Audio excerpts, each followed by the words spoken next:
Nagpaalala ang Department of Labor and Employment sa mga employer kaugnay ng tamang pasahod sa mga empleyadong pumasok sa trabaho ngayong holiday. Kung ang empleyado ay hindi nagtrabaho, ang no work no pay ay ipatutupad maliban na lamang kung ang kumpanya ay may polisiya o collective bargaining agreement na magbibigay ng sahod sa nasabing araw. Para naman sa mga papasok ngayong araw, dapat makatanggap ang empleyado ng dagdag na 30% ng kanyang arawan sahod para sa unang 8 oras sa trabaho. Para sa mga pumapasok ng higit sa 8 oras, dapat makatanggap ng dagdag na 30% ng kanyang orasang kita.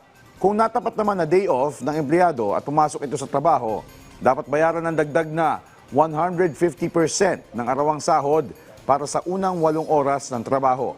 Kapag natapat naman sa rest day, ang empleyado at pinapasok sa trabaho, babayaran ng employer ng dagdag na 30% sa orasang kita sa nasabing araw.